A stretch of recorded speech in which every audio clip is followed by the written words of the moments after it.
It should be something that the junior and senior and high school guys. Thanks for joining us tonight. You have to pass it, and if you take it, that's the first time. You know, it should be required. One of them required credits. And plain and simple. Balancing a checkbook, we like dishes, learning how to unplug a toilet.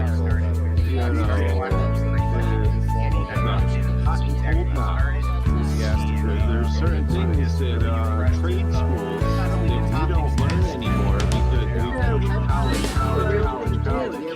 You know what? I don't even know at my 5 times 7 to the 8 power is 8 something. They're coming back. So I need to know how to change tires. I need to know how to build things. I need to know how to not use the whiteboard. You know, there's certain things.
All right, what's going on, everybody? We got people in the boxes. Make sure you can hear me. Let me know in the comments if I have a problem, guys. It is Thursday night, January 18th, 2024. This year's already been insane. You know, it's like we're freezing our nipples off outside. You know, it's like everybody's. I'm in hibernation mode personally. We're gonna get into it. We have, you know, I have a bunch of stories that I found, and I know we got our co-host, we got Jason, we got Kim already hanging out back here, and you guys, it's gonna be a fun one. Kind of a laid back episode. Let us know in the comments any crazy stories that you've been paying attention to lately. Anything? Yeah, I mean, you know, politics might get into this, but there's other stuff out there, right? I found some cool stuff outside of that realm. And so we're going to get into it. And I did put the link in the comments if anybody wants to come up, and we'll probably revisit that later. One other thing I want to get out of the way. It is Thursday, and I want to try to do this again. Anybody that does share and like the video, and I guess we'll try to maintain that to my page. Anyone who shares and likes Waylon the Indoor Farmer, the video, then we'll get you on a wheel. And if anyone knows about game night, and again, this is not necessarily for people that don't know, because the people that do know more than likely are going to see the value in this. So the people that know about game night and anyone who wants to try it out will get a shot if you win the wheel tonight. So you either get a shot to play, or you can actually double up your week if you are able to play this weekend anyway, which I think is cool. You could have yourself on 2 different teams anyway, and we're actually adding a bunch of sponsors too, so it's something to be definitely be interested in. So let's pull up Jason and Kim. What's up, guys? Jason, how you doing, man? Doing good, buddy. Your backdrop says "We Grow Wednesday." Oh shit, I forgot to change that. It's all right. It's always something. Feeling good though. You know what I was doing actually the last few seconds before the end of the video was over? I was trying to download, as if I could get there before it was done. I was trying to download a backdrop that made it look like I was on the news. So I'm going to pull that up here in a second while we're talking. But yeah, what's new? Anything with you? Nah, been a long week. Ready to sit down, relax, and see some of these current events. All right, so this is it. I need to get World pull news, huh? myself up. Find a way to pull myself. I like the fireplace cabin too, though. But hey, it is what it is. I don't know what happened to my news. Ah, here it is. Anyway, yeah. I mean, let's keep going. I'm just messing around over here. I just have to make it a loop. There we go. Kim, how you feeling? Yes, I feel better finally. You're feeling better? Good. That's the big one. Yeah, I was wanting to make sure you're feeling a little better for sure. Yeah, it's I don't know. I had COVID rebound. All right. And it was way worse. The rebound symptoms were way worse. I'm just glad that I'm going to change my lighting here, but I'm just glad that I took the vaccination and I know people don't agree with it, and that's fine. Everybody's got their opinion, but I'm thankful that I made the right choice for me in taking the vaccinations. And, I didn't just take the COVID vaccination, but I stay vaccinated on pneumonia shots and stuff like that, because I am very prone to getting pneumonia because I have lung damage from my early 20s from when I was in the military. So I have to be careful. But I'm just really thankful that I have taken all these precautions, because I was just sitting here reflecting the last few days, because I haven't had the energy to do much of anything else, because I just haven't felt well. And, for as bad as I felt, I'm just so thankful that I took measures to protect myself so that I didn't have to deal with what it feels like to die from COVID. You know what I mean? I was just thinking, God, how awful it's got to be having that to the point, where it kills you, kind of a thing. So as bad as I felt, long story short, for as bad as I felt, it could have been life-threatening. And I'm thankful that I don't have anything life-threatening. Right. Well, I like the fact that you said that you did what was best for you, by you taking, some people believe in it, some people don't. Some people, it is good for them. Some people, it's not, so for you to put it that way, that's a good way to put it. Yeah. And I don't feel super compelled to give you my opinions on it, because it's permanent. And I'm not going to go, you made a mistake. I'm not going to, at this point, there's nothing good coming from me disagreeing with your decision. You know what I mean? I would say the best thing that you said is it's best for you, know, because and that's what, being here, especially an opinion-based show, it definitely, it's greatest way you can put it. Definitely. Well, not even that, but like her experience, further than the opinion, she knows that everything leading up to this point in her life is what made that decision, not necessarily just a whim. But yeah, guys, thanks for coming in. We have 18 awesome people on the Facebook side already. If you have hit the like button and shared us out, please let me know in the comments. I want to get the only person I've seen that said it was Miss Heather Hatzel. I didn't see. Okay, I was gonna say I didn't see anyone, but I guess she's the only one. Heather said it right at the beginning. I know Charlene did. I just didn't see her say anything yet. I know she's been tagging away. Thank you, Charlene. Thank you for tagging people. Everybody, it might seem like a laid back episode, but it's actually it's going to be pretty informative tonight. I actually got some cool stuff to look at, but I think it's kind of a good break from a specific topic. I knew I'd seen it somewhere.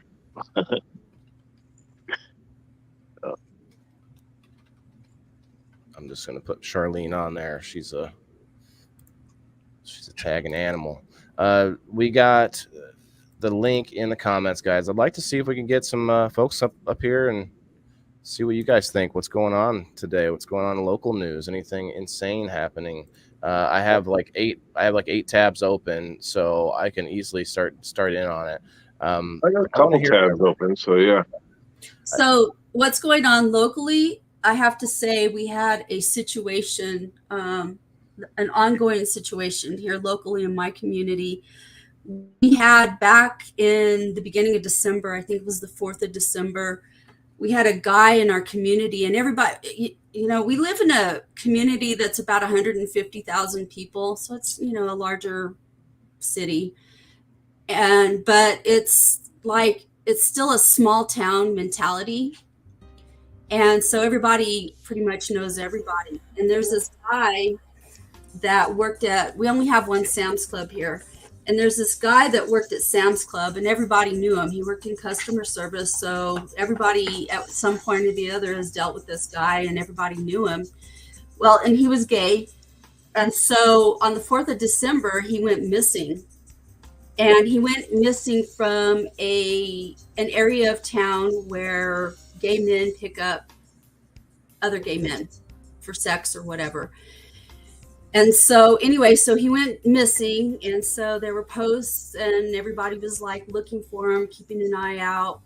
Well, a couple of weeks ago-ish, they found him. They found him in El Paso, which El Paso is about 40 miles east of my community in Texas. So cross state lines from Mexico into Texas.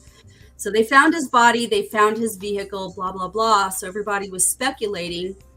Well, today, breaking news, the guy got carjacked, and he carjacked him and then took him into El Paso, took him out onto Fort Bliss, and shot him to death.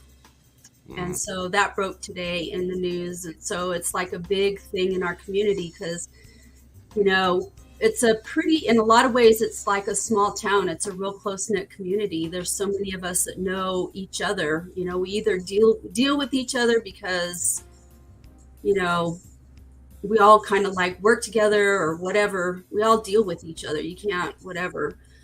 So it's kind of a big deal in my community right now. Sad. One second, Kim. Chris Hartman, yes, you are allowed to come up on screen as long as you're not nude, my friend. Go ahead. Yeah, so Valerie on there. The guy that killed him is a 22-year-old guy. I suspect, there's things that I know about the case, and I don't really want to divulge them because I know people in the police community, but the guy that killed him was 22 years old, and he was conveying that Abel begged for his life and all kinds of stuff, and he just shot him and killed him and threw him out in the desert. Threw him out on Fort Bliss, out in the desert out on Fort Bliss. Let me get a little controversial here. Do you, I guess does anyone believe that a hate crime is worse than the same crime without having any sort of a inkling of hate involved? I personally do myself. I have a legal background. And I personally do because if you target a particular group, and I always go back to the Matthew Shepard case, and some of you guys may not know anything about that, but there are some people that are just so hateful towards particular groups, religious groups, Muslims. But don't you think those people hate themselves though? Is like they're full of hate. And yes, they may like, what's the word, specify one group, or they may fixate on one group, but I don't know. I feel like there's some people that have hate in their heart, period. I agree. There's people that have hate in their hearts, and there's people that are raised to hate people. It's just, I think there's this thing of group hate. I think there's kind of that mob mentality a lot of the times, and I think that hate crimes are a lot of the times are mob mentality. They come from ignorance, and people hate people because they're conditioned to hate. That, and there's also this, I always point this out because when people are trying to hurt you, typically, and I don't mean just physically, I just mean in any way, typically they're going to go after the low-hanging fruit. They're going to go after, oh, look, this guy's this color or this type of person or whatever. The thing that's the most obvious, probably the most immutable characteristic of you even. It's like, oh, you know, look at the way you walk or something. It's like something that you can't really affect all that much. You know what I mean? Go ahead, Jay. There's a case going on right now in Detroit of political hate crime. Do we characterize, can we put that in there as a hate crime for Republican versus Democrat? Because, I mean... Ideological hate crime, yeah. I mean, it's stuff going... A lot of people know there's still stuff going on with Gretchen Whitmore. Or, you know, the kidnapping case and this and that. And, you know, so it's one of them things. But now they're trying to say it was a hate crime due to what happened at the White House during Trump's bullshit and all of that, you know. So they're saying that it was hate crime perpetrated by the FBI. Is that what they're saying? No, they're saying that that's what it was. They found. I mean, this has been found to be such a ridiculous case, and they've come out too. And this is I can't give you a specific article, but like their people were all up in that crowd on Jan 6 too. I mean, it was just, yeah, you're right. If you're a sane person in this country, I don't care what side of the spectrum you're on, and you think those people are being treated anywhere close to being fairly treated, you're on crack. Compared to they had an insurrection this week. There was like an attack on the White House. You know, no one even heard about it. There was an attack on the White House on February 28th or something. Or what was it? It was in 2020, I think, or 2019 maybe. And there was a firebomb. They firebombed the church, and they had to have Trump had to go down in the bunker because the White House was being attacked. Do you remember this? And then they criticized him for like using tear gas to stop the fire of a historical church. And it's like no one hears about that. No one got hauled. No grannies got hauled off for that. You know, like literally. Are we able to put that into a political hate crime then? I don't feel like that's a hate crime. I mean, there might be hateful stuff, motivated maybe, but not hate crime. Motivated, yeah. So politics. One of the things, like when you look at like from a legal standpoint. With stuff like that, Billy. There's things that go with politics. Politicians and people like actors and actresses, like you put yourself out there like that. You know, you don't have as much protection because you put yourself out there as a public figure. And so it's a lot different because just by putting yourself out there, you're inviting criticism, at least. Well, criticism, you're inviting the crazy people to come into your world. You're inviting them into your everyday life. Exactly. Okay, but when that's even us here. So, but with hate crimes, it's different. Like, you know, I think my age comes from the hate crime comes from more of race, you know, is a big one, and sexuality. Well, and you know, religion. They've been found to be a lot of fake ones, though.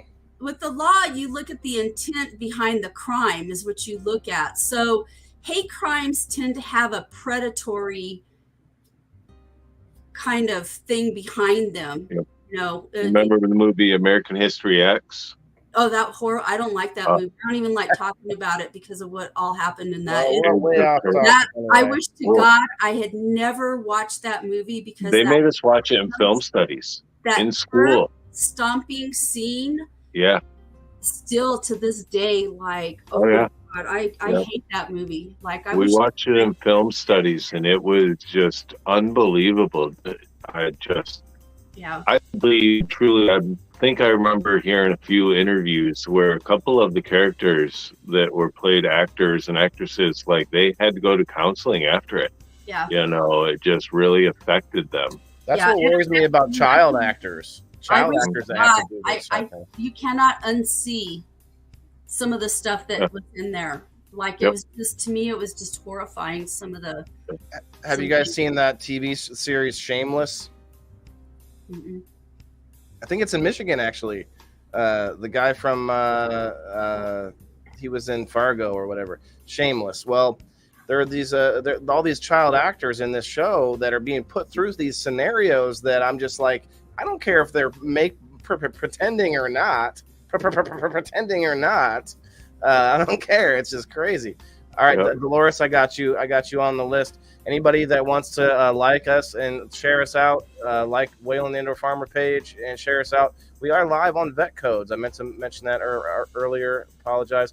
But yeah, Vet Codes, if you are a veteran out there and you want to find a good group that gets good discounts, bigger discounts than other veteran groups.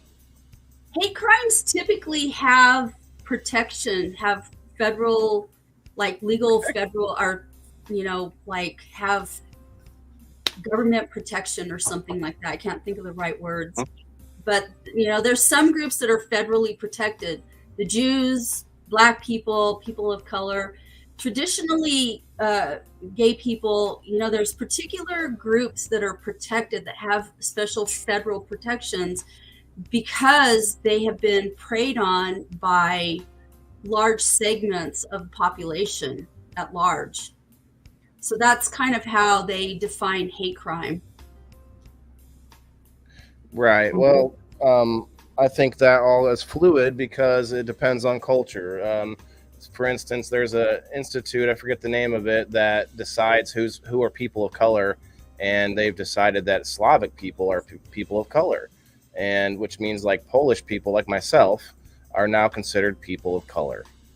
Well, you're not really considered people of color. I can look it up. I understand what you're saying, but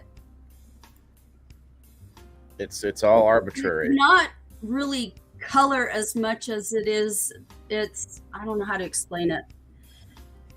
Slavic people, if you look up what the word Slav means, it's slave. So those people that lived traditionally in those areas were people that were enslaved. And I don't remember who they were enslaved by now because it's been a long time since I looked at all of that. And I don't teach that part of world history. But the people that came from those areas were people that were enslaved. That's why they call them Slavic, because that's what Slav means, is slave. And I don't remember what language that comes from. One of the Eastern European languages, might be Russian. I'm not sure. But that's probably why they define them that way. And, I remember growing up, and I'm older than you guys are, so like I have memories that might be a little different than what you guys have. You might ask if you're of Polish descent or know people that are Polish. You might ask them about the hate towards Polish people, because I remember there used to be Polak jokes. Oh, big ones. You don't hear time. Polak jokes anymore. My mom's maiden name is Tadlock, so yeah, I'm very Polish. Yeah. So, ask people that are of Polish descent, older people, and they'll tell you they were not treated very nicely. It's just like the Irish. The Irish, were the original slaves in the United States or in the colonies. A lot of people don't realize that. The first people that were enslaved in the United States or in the colonies, in the British colonies, I'm not talking about the Spanish colonies because that's a whole different thing, but in American history, in the English colonies that formed the United States initially, the original people that were enslaved were the Irish.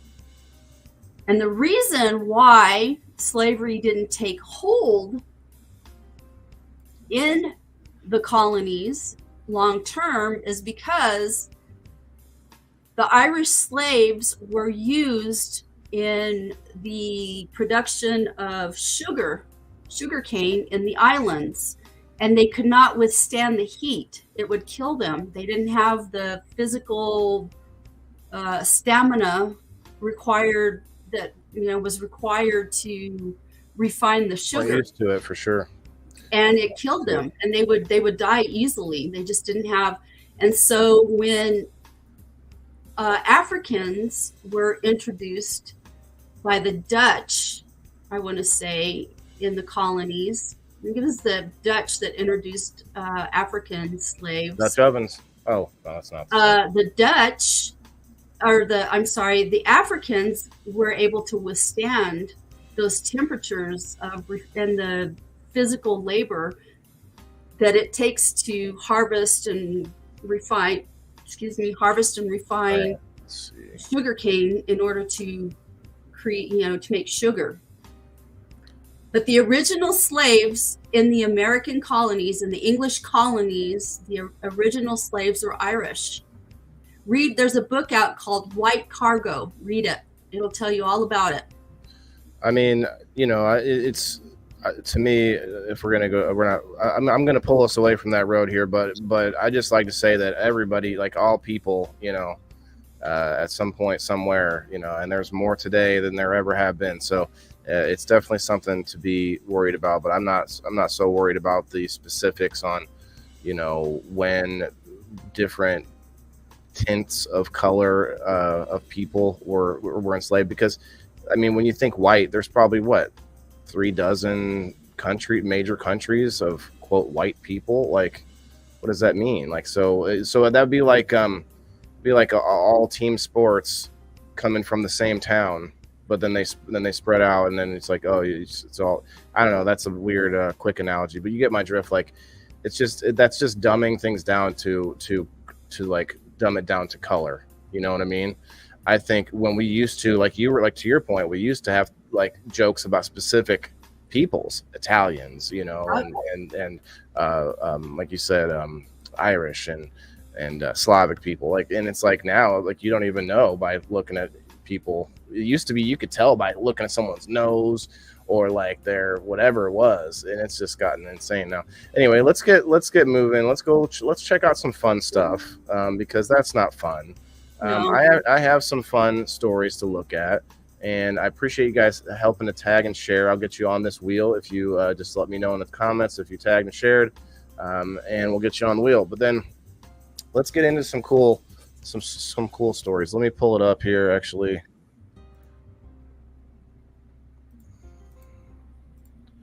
I'm just going to pull up my whole screen.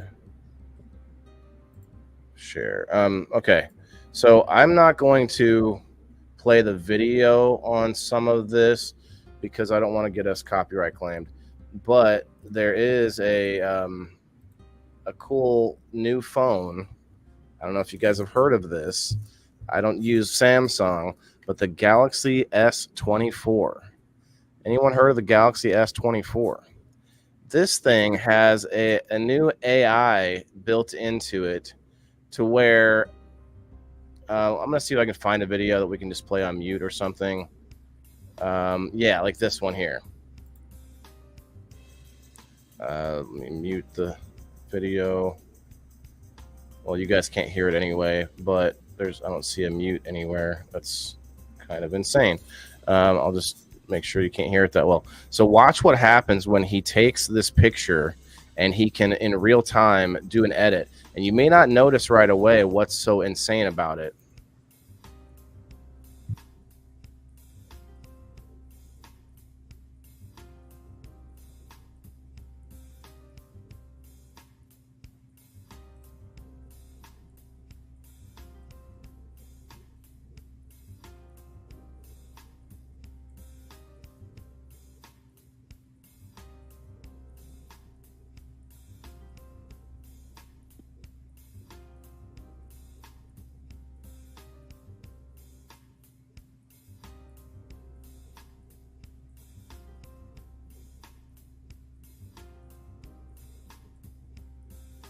I don't know if you guys notice it. It's a smaller video. I'm sure I can maybe find us a bigger one.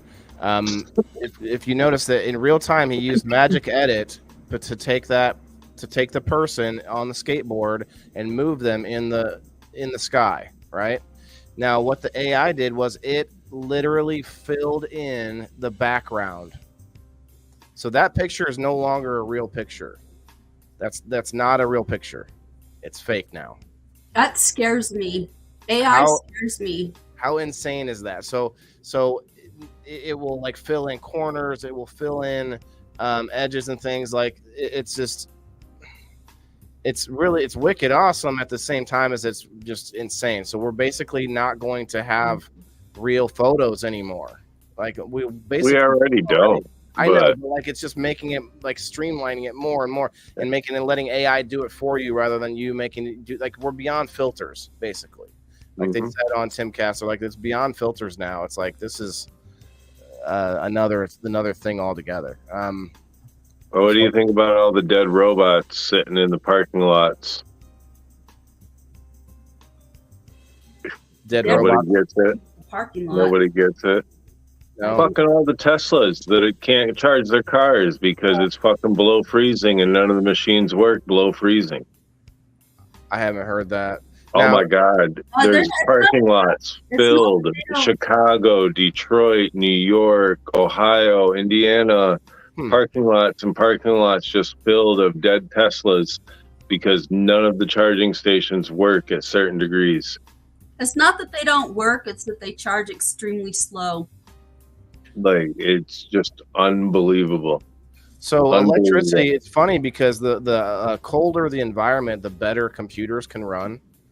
And it's not so people have a misconception about that because it's not like I could take my phone and put it in sub-zero conditions and it would work better. The reason that they say that is because you could build a bigger and bigger computer that gets hotter in colder and colder temperatures. So the computer could be more powerful because it's hotter because it can be kept at a cooler temperature. So it's funny the way that works. So like those cars can't be made to accept that cold of temperature because then during the warmer temperatures they would be too hot. So it's funny. But yeah, I actually have a story here. Let's see about that from Scanner News, SCNR.com.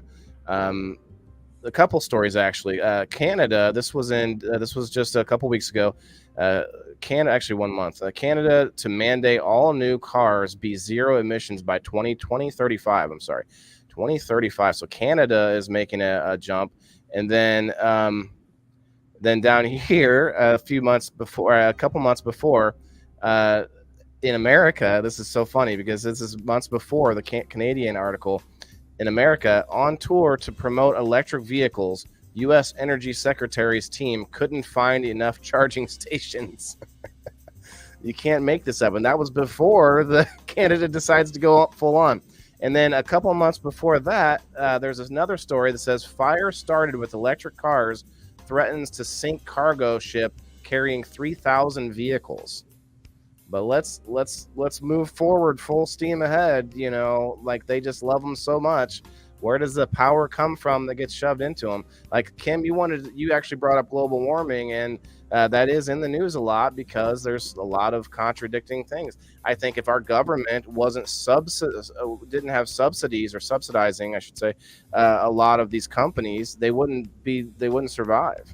So, for instance, on Farm Week, there's one of the top stories is that farmers highlight clean energy project pressures on farmland. So they're being pressured to use their farmland. I can read that story in a bit, but they're being pressured to use their farmland to to have all these solar farms and wind farms and things.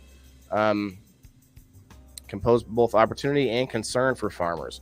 So yeah, farmers are being pressured on this on the back end, and you know it just keeps kicking the can down the road because obviously we all know this by now. I feel like it's obvious, but solar panels require pretty precious materials to make, you know, and that's not finite, that's not abundant.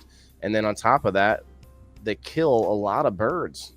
Well, let me just say, I like solar energy, but these solar farms are too hot.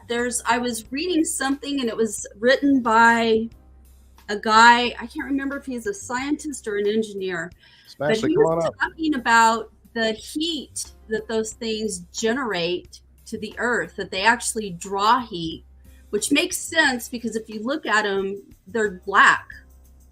And black absorbs heat. So you have these huge solar farms that are drawing in the heat and making, it heats the earth up. He had a bunch of arguments. I can't remember what all they were. Had I known that I would be talking about this, I would have. It heats the air. It Yeah, heats it up heats the air planet. and Yeah.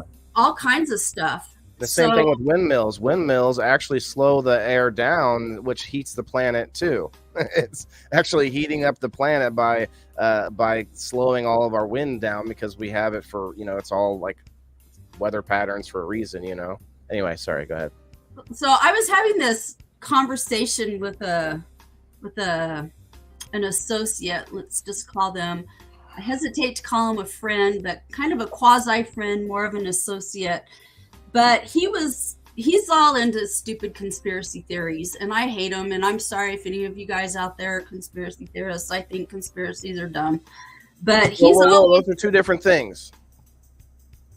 Conspiracies are real. Conspiracy theory was a term made up by the CIA in like 1970 something. Okay, well, I'm a fact-driven person, and there's a lot of what ifs. And when you bring me the facts with your what ifs, and I mean legit facts, not some contrived hocus pocus, then I'll listen to you. But up until that point, like, I don't want to hear you, because it frustrates me. I want to know. I'm a very fact-driven person. So anyway, and a lot of the stuff that he comes at me with is not fact driven. It's all a bunch of stuff, and it's manipulated and, whatever. So, but anyway, we were having a conversation earlier this week, and he said something. We got off onto the topic of, he said that he said that he was concerned about me because I got the COVID shot. And he went from there to how they were using these vaccinations for population control and stuff like that. And I said, I actually kind of think we should have population control. And oh my God, it opened up a can of worms with him, because he's that's against God. And I said, no, it's not against God. That's not God. That's God. Nature has always had a way to cull the herds, natural selection, whatever you want to call it. And you're not talking about euthanasia, are you? Oh no, I'm not talking about euthanasia. But what I am saying is that, modern medicine has done wonderful things to keep people alive. We have large populations of people, and I don't believe that this earth is able to maintain for much longer the large populations of people that we have on it. And I go both ways on that. I think we physically could, but we just could never get out of our own way to make this planet work right, Yeah, I have to run to the restroom real quick. Oh, okay. I'll be right back. No problem. You're fine. It's allowed. Although typically we try to get more people on the screen. So come on up, guys. Come share with us. Come talk to us about whatever it is you want to talk about. What's up, Perry? Guys, if you haven't shared out and liked the video on the Indoor Farmer page, do so. Let me know you did so, and we'll get you on this wheel. Everybody knows that I'm a pothead. I smoke a lot of pot, so I'm gonna bring up some good pot news real quick. You had a couple days ago, the UFC marijuana moment. Yes. The UFC has formally removed marijuana from its banned substance list. So that's an awesome one there. UFC is the Ultimate Fighting Championship, That's a win. Let me get us a... Oh, no, I can't. Never mind. Real good one there. We have the NCAA Division I is going to vote on removing marijuana from the banned substance list. That vote will be taking place here shortly. Wait, what did you say? NCAA what one? Yep, Division I. Okay. And then we have the NFL has now partnered with several CBD companies to treat pain and protect from concussions. So they have already removed marijuana from the banned substance list. So, and that has caused an increase in college applications just within the last week and a half. So for a specific subject? Sports in general. Yeah, I saw that too. Yep. Just literally sports in general. If you want to go with money wise, Michigan marijuana sales surpassed $3 billion in 2023. Just unbelievable. Okay, but I push back on that a little bit because there are costs that are acquired by taking on this. For one thing, the federal government can take a stance that reduces your the state's funding when it goes legal. So there may be some numbers there, but there's also the fact that in Colorado they did a study. I forget how many months in since it was the first one. They did a study to find out, how much money it was bringing in. Well, they found out they were getting a rise in emergency room costs, not people dying, but just people being dumb. And there was car accidents and that such. So I hate to, I don't want to be a wet blanket, but I know there are ups and downs to that. And one of the things that was brought up about Colorado is that they brought up this big number. Now, the number you just brought up was way bigger, I think, if I'm not mistaken. But they brought up a big number that Colorado had brought in. And they found out, like, when you look at the number, it seems huge. It was like $1 million, or it was like several million. But then when you compare it to the state's actual budget, it was like, it was like almost nothing, And so I would like to know further that story to see what that state's total income is. I wonder, you know what I mean? I wonder if there's a number to that, because that would give us a cool metric to go by. Well, not only that, but I'd like to know too what it's costing in law enforcement kinds of things to control people that are illegally growing or selling or whatever. Yeah, the black market just thrived, I think, and it didn't get slowed down by the legalization anywhere. I'd like to know what the state governments are spending to combat illegal sales and whatnot. I'm curious to see what that would be, because I have a friend that her husband, they have a pretty good sized grow facility. It's all legal and everything, but they don't have it on their property. They have it somewhere else, but they live out in the kind of the country on the outer fringes of the city here. And she was telling me that they hear helicopters all the time. And this is a couple of years ago. And I was like, really? And she says, yeah. She said they run infrared. They have law enforcement that flies at night with infrared looking for illegal grows. And I was like, wow, that's interesting, because I didn't know they did that, Oh yeah. But yeah, so I'm just curious to know what the costs are law enforcement wise for that. I think here in Michigan, they have definitely leaned away from all cannabis. As long as you're not making a ruckus, they're not looking at you. If you are trying to sell legally and growing illegally, then they're going to look at you then. And we get a lot of that. A lot of companies here in Michigan get shut down because they have more plants than they're supposed to. They have more product than they're supposed to. They're not abiding by the laws by this means or that means. So, but for the small average day person, they're not paying any attention to you at all. Yeah, smaller people, I don't think that they're messing with. Because I was like, oh wow, because I have plants, but I was growing outside at the time, but I was like, wow, that's crazy, because they can fly over your house using infrared, and they can tell by the heat generated by the lights if you have an indoor grow as to how big your grow is. Well, our lights have gotten better too as far as power, but yes, Billy, if you done it, I'm just looking for a like and a share on the Indoor Farmer page, and if you guys could help us out with that, appreciate it. If you have already, I got you on the list there. Thank you, Billy. If you haven't yet, please do so. Thank you very much.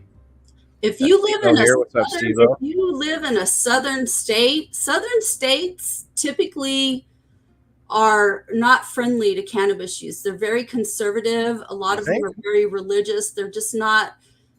A large contingent of people that live in the southern states are not Georgia to marijuana.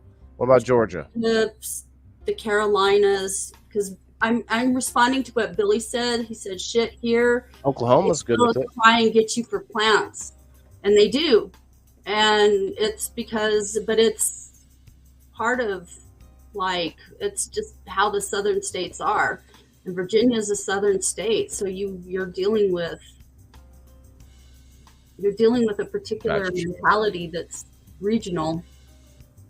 Most southern states are not friendly to marijuana. Do not get in trouble in Texas with anything, because Texas will get you for whatever you break, but they're not hardly friendly at all to marijuana over there. Speaking of being friendly to different crops, we have a story here from Farm Week, again, farmweeknow.com. I actually typically read some of these on Wednesdays, but I had I'll stop for a second. I had a really important episode of We Grow Wednesday yesterday, guys. If you haven't seen it yet, it was very interesting. Had a guy on that's a beekeeper, my friend Luke from Riverview Road Apiary. It was a super awesome episode. He's super knowledgeable. He also makes board games on the side on top of his job at Caterpillar. So it's just insane the information that we were talking about. So if you think bees are important, which they are, if you don't think so, then you need to think so. But yeah, it was a good one. Anyway, moving on. So now I get to check out Farm Week, and there were some good ones here. The House, the U.S. House has passed a no Russian agriculture legislation. So I read through here, and they are lessening it over time. It's not necessarily that they just cut it off. But the one of the interesting things is, I guess, it says in response to Russia weaponizing agriculture exports. What do we think about that? So Russia is one of the world's, if not one of the top 2 or 3 in exporting of wheat. Yep. And we know that wheat is in almost everything. You know, if it's not meat and if it's not vegetables and fruit, you got wheat in there somewhere probably. And so this is kind of an interesting turn and twist in the global game. Yeah, I'm not going to bore us with the deep in the story, but yeah, it's insane. Food security is national security, and I think I agree with that. But I think we should have been thinking about that a long time ago. We have methods, you know, and you guys know me on some of my thoughts on farming, but we have methods of using things like the assembly line, you know, and we can churn out things that aren't just weapons, but we could make food that way. We can, you know, and that's kind of a little bit of what factory farming is, but they don't use that for things like wheat or like, you know, stuff like. Anyway, I feel like there's things that can be done for that, but we'll see.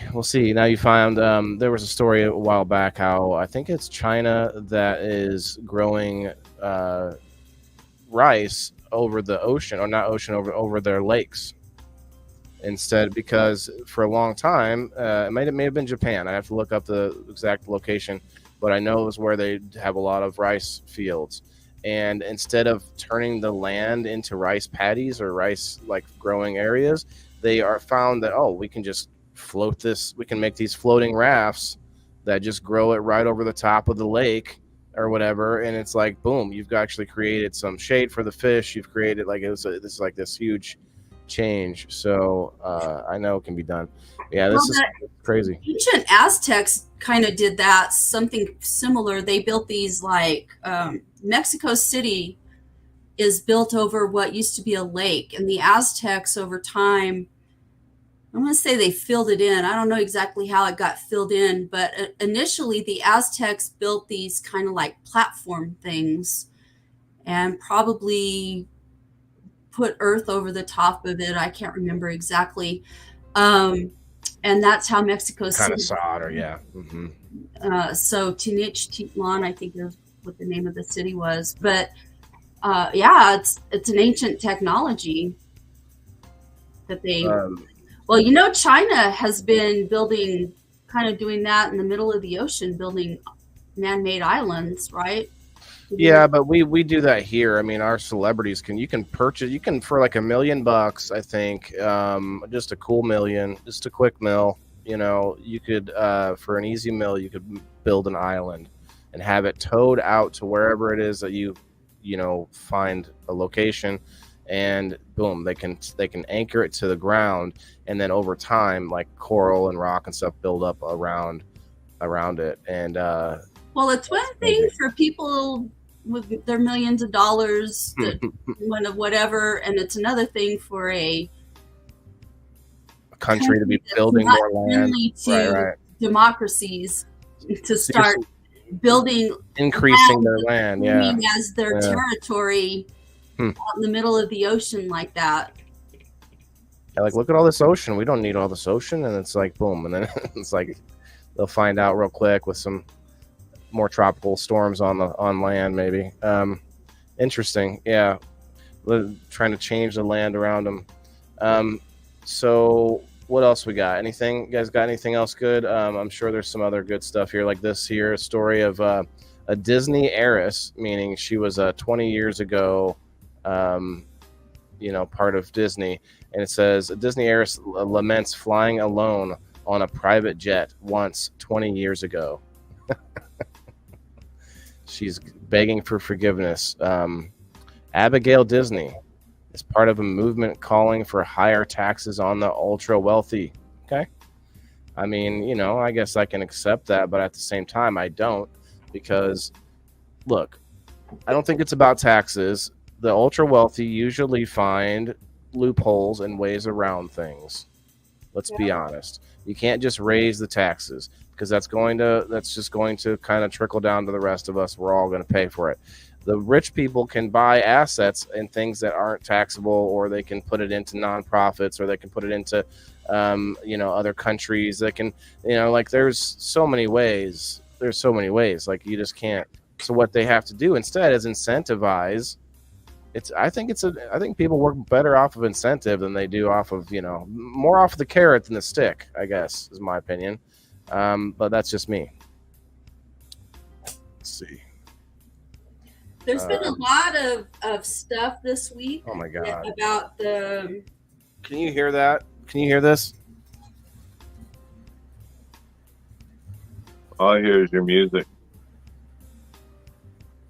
What are we listening to? No, it's my my furnace is going insane, and I don't know if that means it's going to blow up any second or what, but it doesn't seem like a good thing. I'll tell you that much.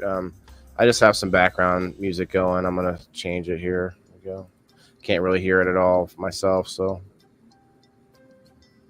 Money is incentive. Well, money stands for something, right, Val? Money stands for the means to do things, the means to survive, the means to make things happen, right? It stands for our time and our efforts. So when people say it costs $0 to support a friend, I mean, no, because it costs them your time and effort, and that's what money is, right?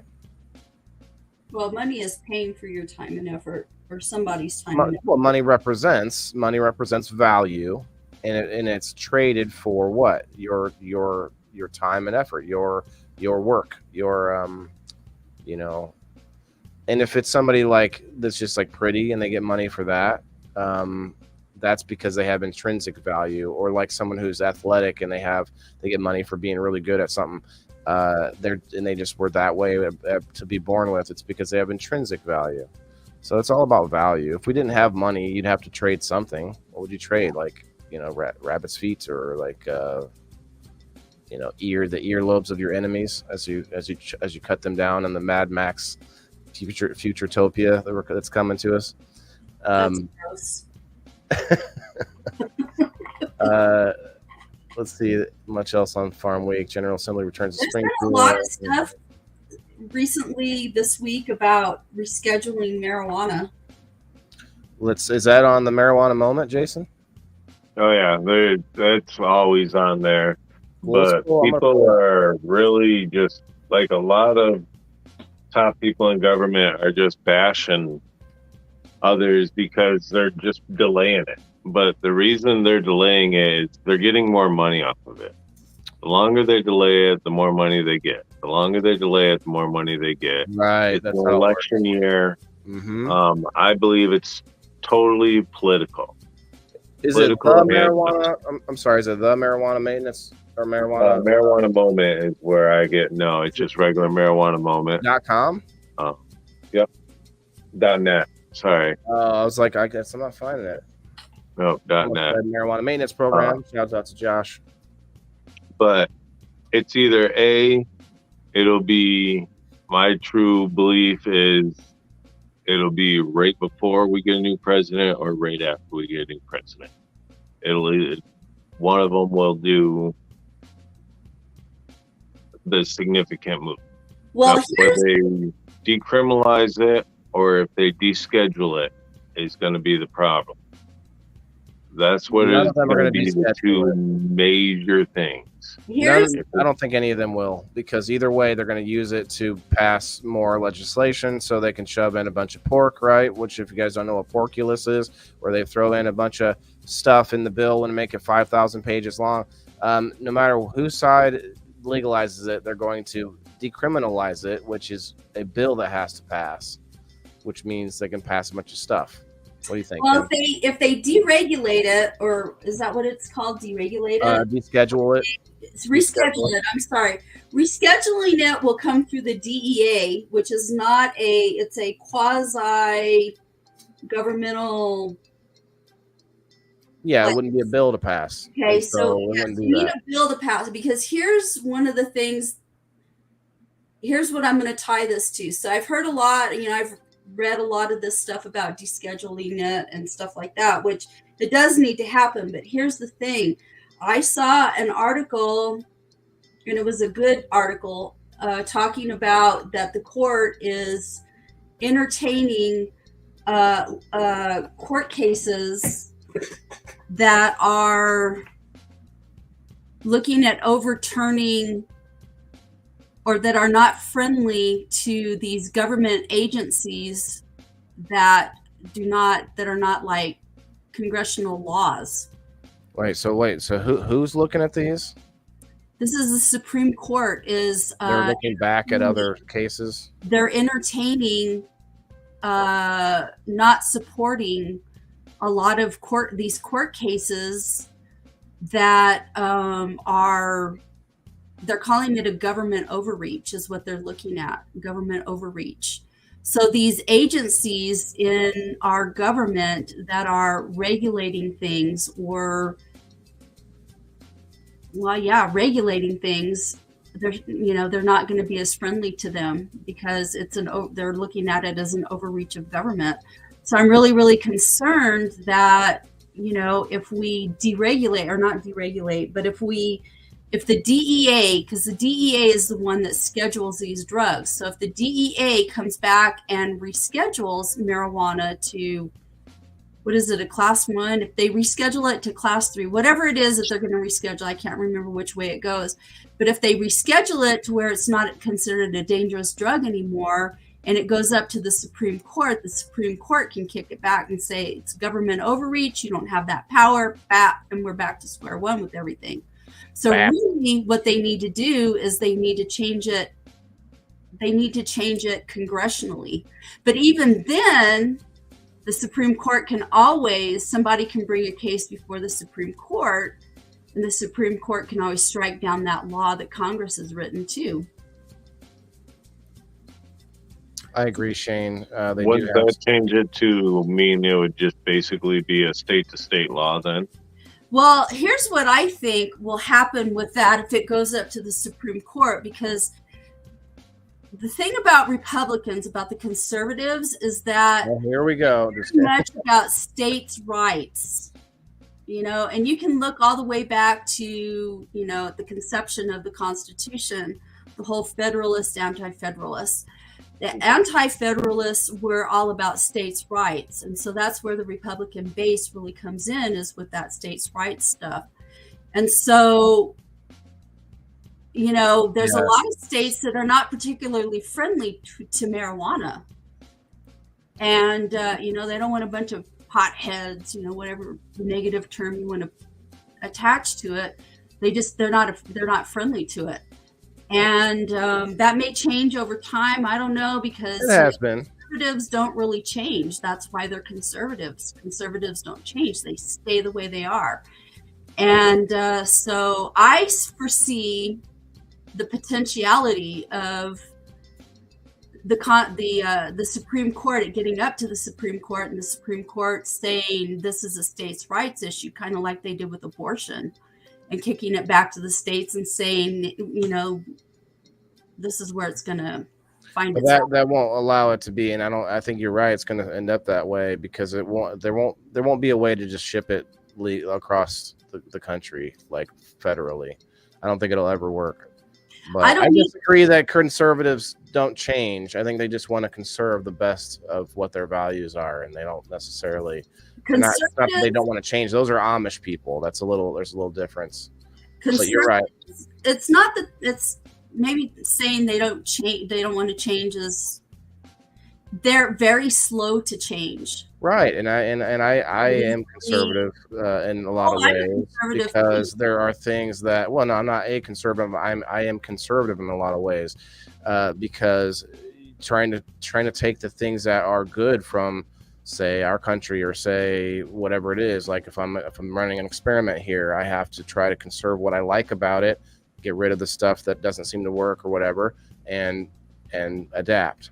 I think they're the opposite end of things, and I don't mean liberal today. There's something else going on where they just want to tear things down in order to remake it, and it's not working out so well. I don't know if you guys have seen some of these locations across the country where people have sort of forcibly taken over zones of the city, multiple places, several probably. I don't know how many total. But you got Chaz Chop Zone, and you got all these different places. They had this they try to have milk. They try to build their own garden and stuff, and it just doesn't work, because these are people that are just trying to say, you know what, wipe the slate and start over. And you got to keep something. You can't just, And so I think there's a happy medium to be had, but you're right. You can't have people that are too sort of locked in their ways. But I think you have that on. I don't want to say both sides, but in all people, they have things that they're sort of locked in, people. That's what this show's about, is to challenge people's sort of worldviews, and that's why there's some people that do not like this show, because they come in here and they get mad. They get emotional very quickly. And that right there is the problem. I'm not saying that person's the problem. I just mean that's why I think you guys and myself come about this in such a, nice or more understanding way. We're not up here just yelling at whoever it is that we disagree with, the proverbial straw man, whatever it is. We're not doing that, because that's not what this show is about. The show is about bringing people to be able to talk about the things again without being so angry all of a sudden right away. You come at me with a completely different perspective on something where I'm I disagree, but let's have the conversation. It's not about I can't be oh, well, that's preposterous. You're insane. As soon as people start to go after your personal character in a conversation, that's when they've lost, in my opinion. Oh, well, you're just this. Oh, well, you must think this. And oh, well, that's why you're this way. It's well, when you start doing stuff like that, it's because you have reached the end of your knowledge, your ability to discuss a matter. Right. And then all you have left is to resort to attacking somebody. Chilo. That's where you go from having a debate or a discussion to resorting to just attacking people. Sorry, Kim. We've got our first ever comment on X, formerly known as Twitter.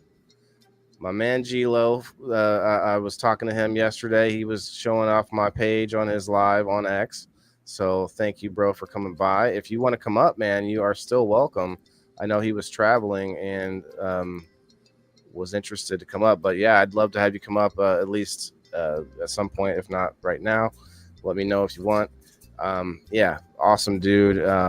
But yeah, it's I'm telling you guys, X is going to be Rumble might have to up its game for sure, because Elon's letting a lot of things fly over on X. Like, you know, cannabis is cool. Obviously, Elon's going to smoke it live on Joe Rogan's, not live, but on Joe Rogan's show. You know, he better be cool with me smoking it on my stream, right?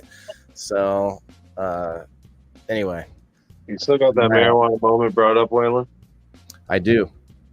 Click on the science and health, and then there should be a military veterans who receive psychedelic article right there. I'm looking.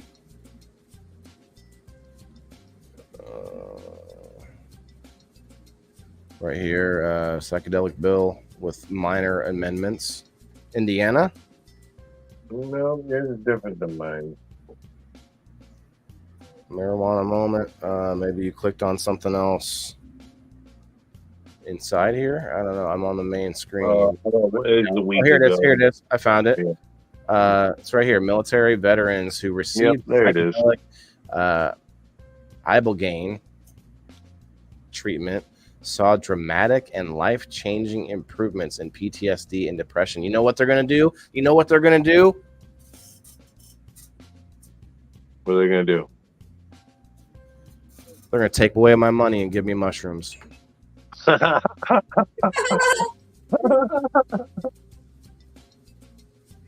what's about to happen. I'm telling you. I'm going to tell them, here's 2 middle fingers. Don't fucking tell me what to do. I'm telling you, they're going to say, look. I have that article, though. I have PTSD, and I don't know that I will. I'm not going to say never, but I will not take mushrooms. They scare me. Really? It scares me to take psychedelics. Yeah. What about LSD? Fuck no. No.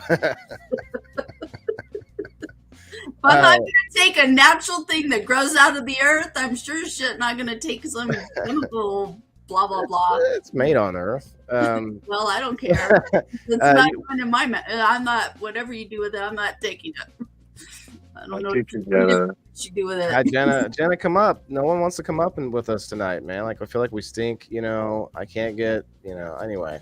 I can be woe down on myself and woe is me, but I realize to myself a lot that this show specifically, and I could go on with every show, but this show is so different because of these hard topics. And that's why some people don't want to come in here and sit and listen, because they don't see the value in it. Some people just want to go and like find a giveaway or find someone like shit talking somewhere.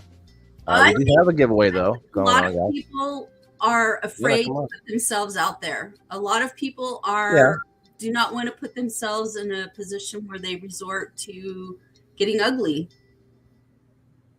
So yeah, no, that's true. And I think people see weakness in opening up sometimes. Yeah.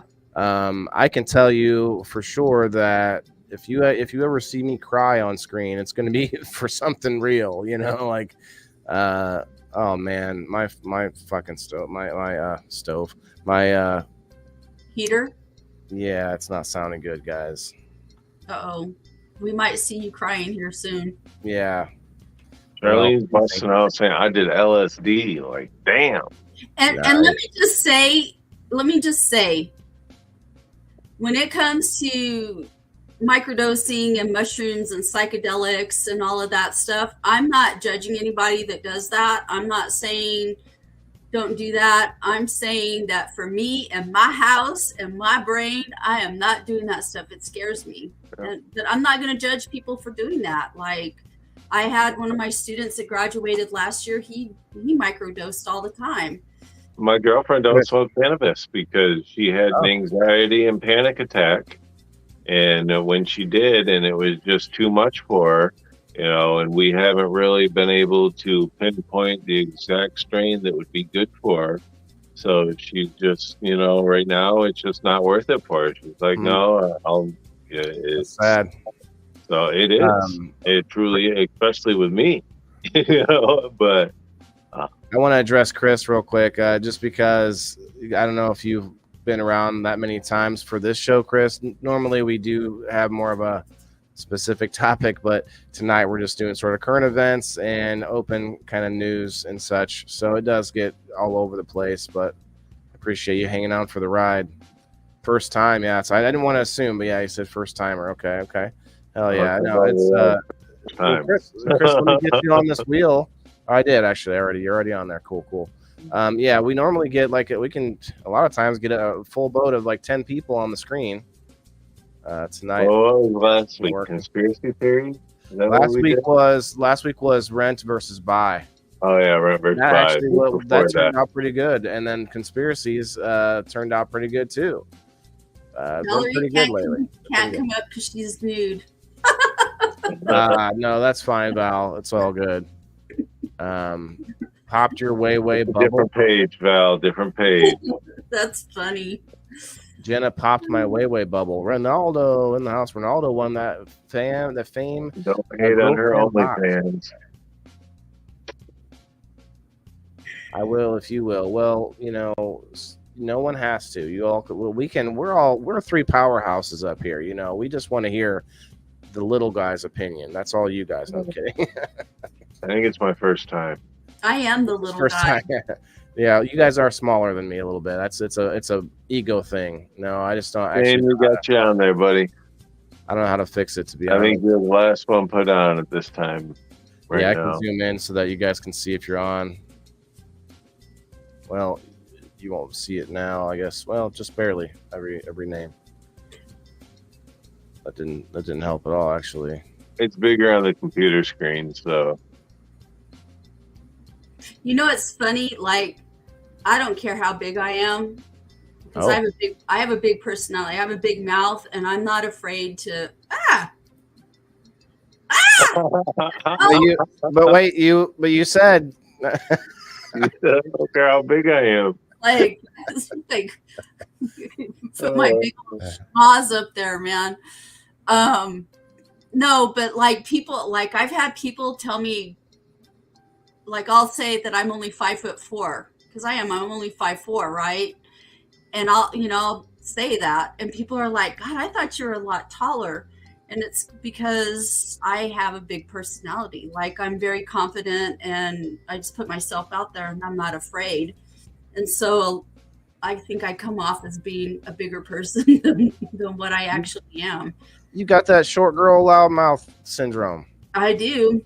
Well, but I also, the thing about me that people don't realize is that for many, many years, I was a doormat. I didn't say a whole lot. I was raised like I had to be quiet. I wasn't allowed to have feelings. I wasn't allowed to cry. I wasn't allowed to be angry. I wasn't allowed to be too excited or anything like that.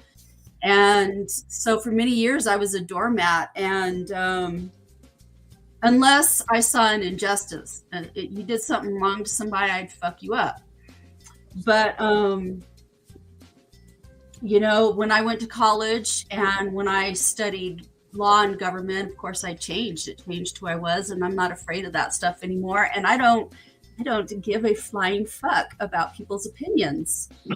You know what I mean? It's like, if you don't like me, okay. You don't like my peaches, don't shake my tree. The door is right there, and you can get your ass right on out of it, Well, you can be interested in people's opinion without being like where you're devastated when someone has some kind of But some people will be like, I can't stand you, or they'll be ugly about it. It's like, okay, well, whatever. There's the door. Don't let it hit you where the good Lord splits you. You don't let somebody's negative opinion about you change your attitude. Exactly.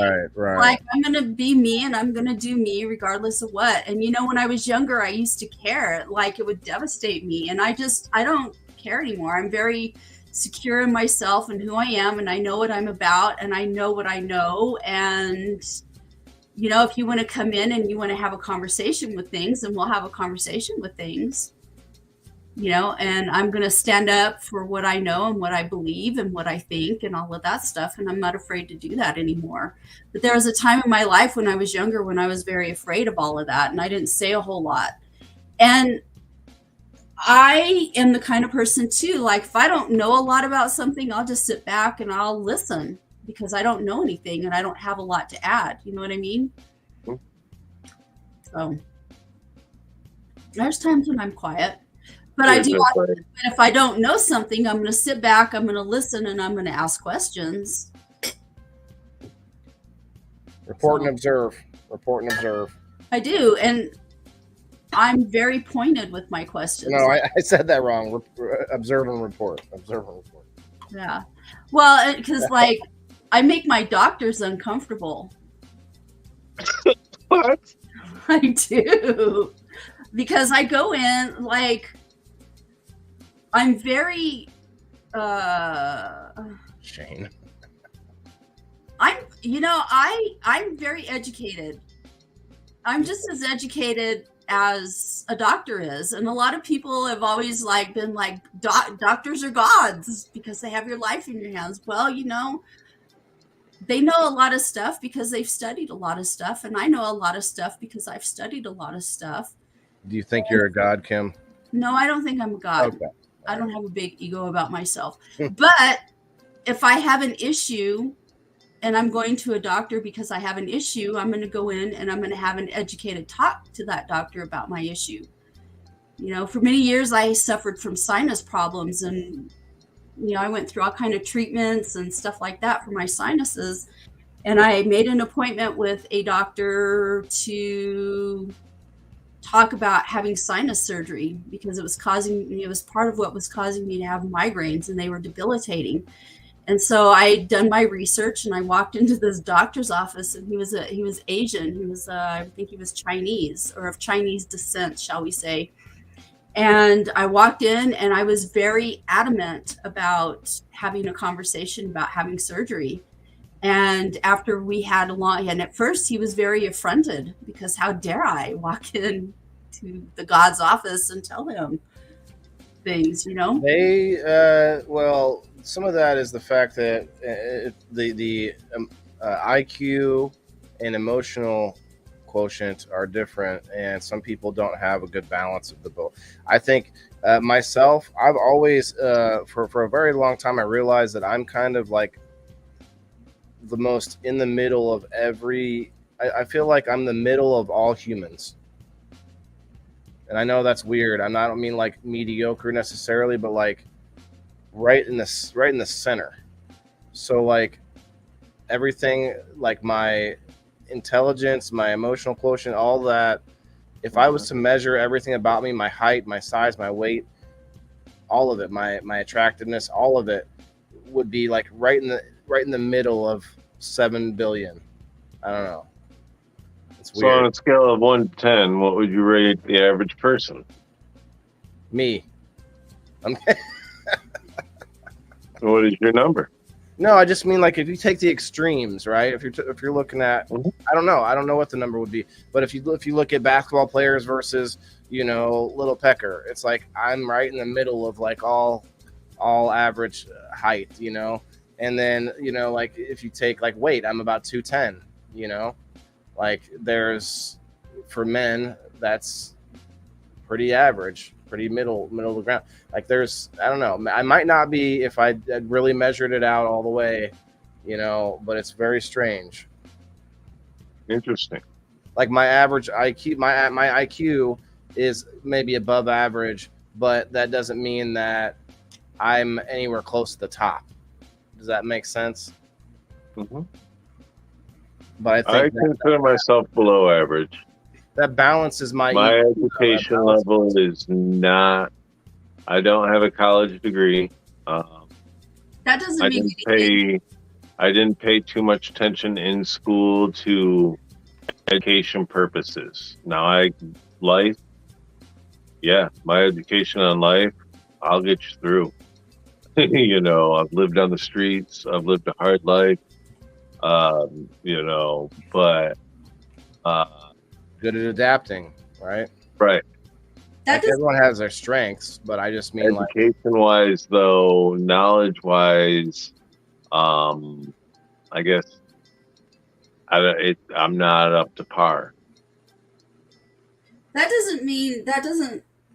I don't know. I don't like that. I don't like the way you're measuring yourself because education isn't just being formally educated. I'm right. formally educated. Okay, I have more fucking education, dude. I have like $300,000 in student loan debt because I have a very high IQ and I'm a very restless person on top of it, and so I'm a deep intellectual, and it's very difficult for me to find ways to exercise that in general society. Most people are not deep, they don't have depth, they're very superficial. And so one of the ways for me to find that, to meet that need that I have, because I'm always learning, I'm a sponge when it comes to learning and information and stuff like that. And the only place that I find that rigor is through college, is to take college courses and stuff like that. And so but education, so I have a lot of formal education, but formal education is just one way of being educated. There's plenty of people out there that are super intelligent and very well educated, but they don't have formal education, and that doesn't mean that they're below average or anything like that. Okay. Don't talk about yourself like that, because I disagree. Yeah, that's a different metric. Like how much school you went to. I'm talking about like all my raw human stats. You know, the stuff that I was born with. All of it. If I was to measure it up against from every type of person that there is, I'd be somewhere right in the center.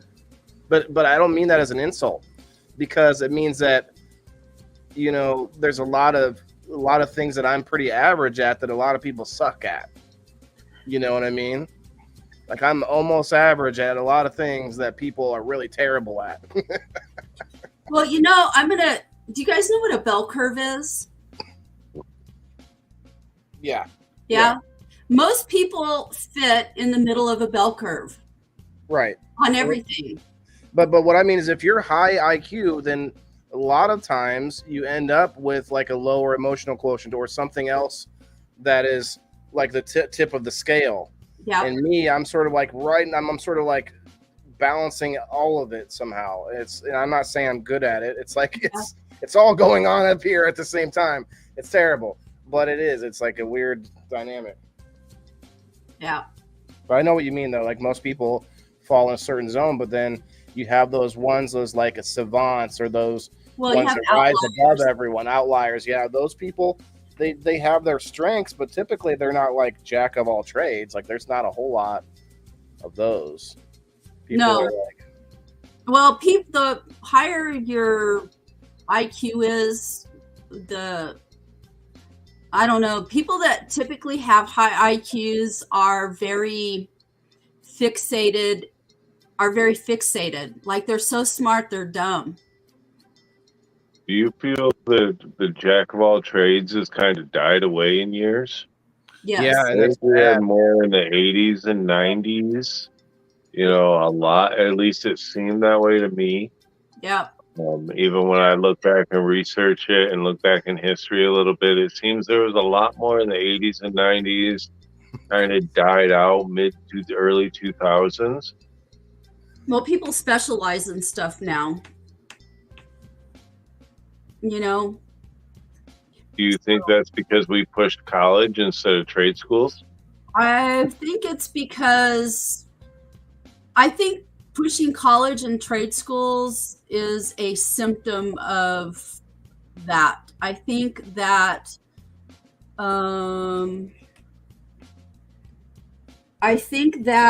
it's a natural occurrence to some degree that when societies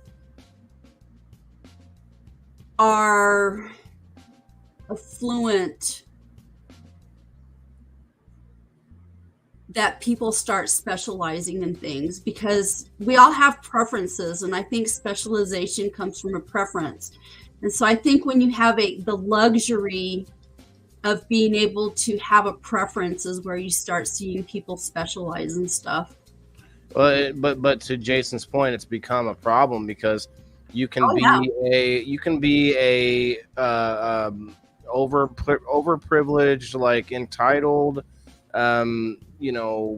20 something in a big city working for some blog company, like some garbage news company like Vox or something, and you can make $60,000 a year just writing about Brad Pitt's junk, as Tim Pool famously said. Like, you can just sit there and all you got to do is make up articles that have the right words in them, and you can make money sitting around.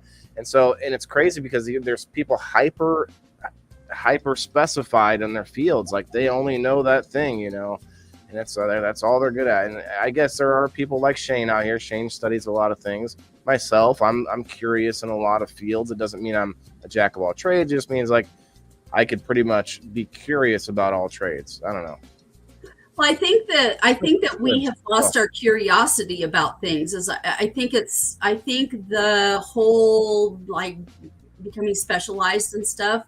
All the information at the palm of our hands. Yeah. Stifle people's curiosity. Mm-hmm. One, and two, I think there's this mentality sometimes, or oftentimes maybe, that takes over of, well, I have arrived. And the thing is that we never arrive. When it comes to learning, we never arrive. With the advent of the internet, one of the consequences of the internet that we've learned is that knowledge is infinite. There is no way. There was a time when teachers were considered to know everything. Teachers don't know everything, and it's impossible to know everything. Get on the internet, it'll teach you that. You could spend every single minute of every single day learning, and you still won't know everything. You know what I mean? Well, and what we know changes too. But yes. Who is really an interesting field that's like that is drill sergeants in the military. They will fool you right away to make you think that they are some superhuman crazy people. Like these drill sergeants, when you're in basic training as a young soldier, they seem like they're like, because their whole thing is to purposely come off like they are flawless. Yeah. And they do a lot of things to make that happen, right? So like they give each other time, and they make it happen amongst each other, but in the back end or whatever. But they make this like flawless sort of facade when they're coming at these young soldiers and stuff. And that was something that took me back at first. It was just like, this guy goes to sleep and he wakes up 2 hours later and he's up there before us, and he's, just insane. And like, I never knew what was really going on, They did a lot of drinking, I'll tell you that, drill sergeant.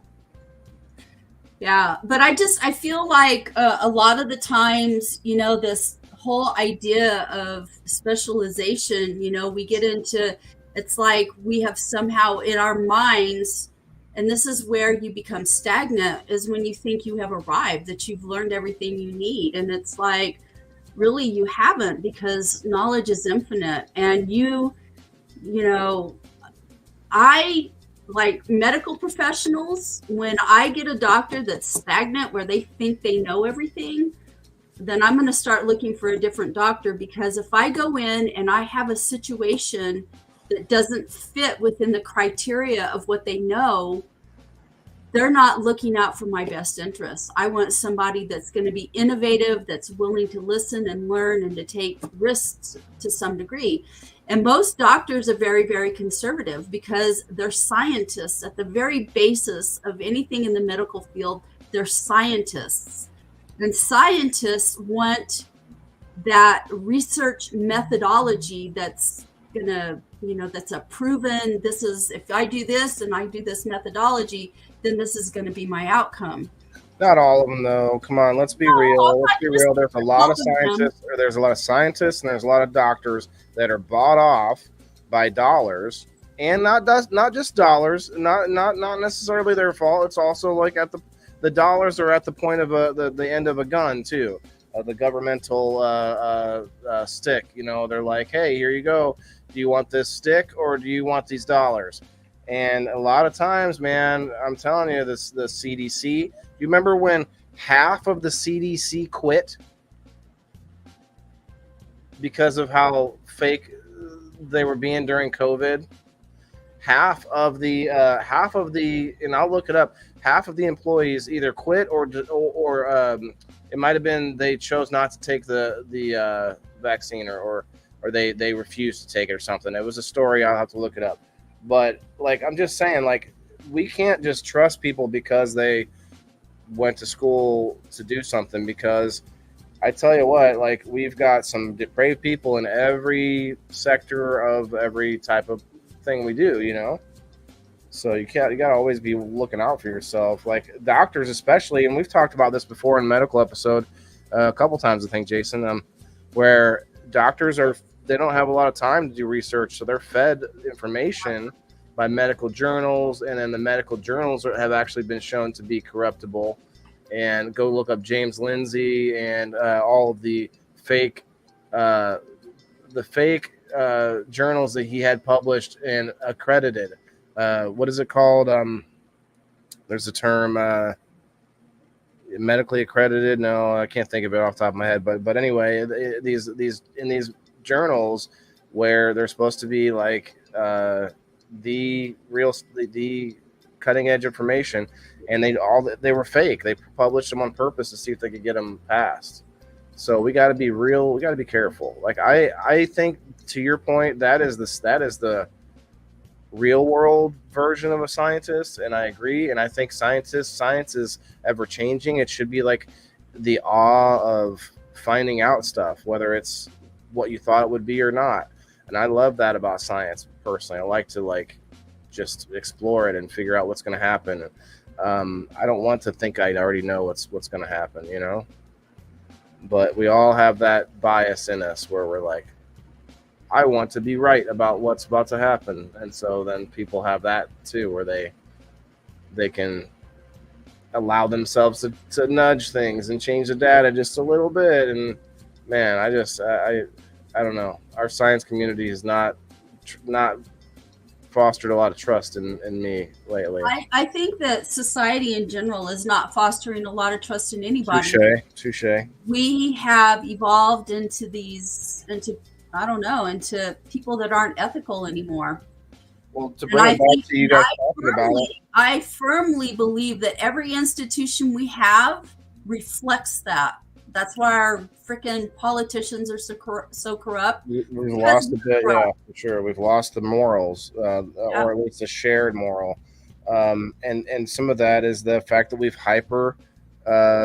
we were just talking about how everybody's, what's the word, specialized. We've hyper specialized, which has made everybody sort of in these cliques and these sort of, you don't have to even think about the people in this position or that place or this, it's interesting. But look at this story I pulled up, guys. I'm about to do another dab. We've got Vivek Ramaswamy, which he's not going to win, but interesting character. He said he wants the VA to provide medical marijuana and psychedelics to veterans instead of fentanyl. They're providing us fentanyl? I didn't know that. Cheers. I didn't know they were providing fentanyl. They better not ever. Well, I don't go to the VA, so they better not ever try to freaking make me take fentanyl.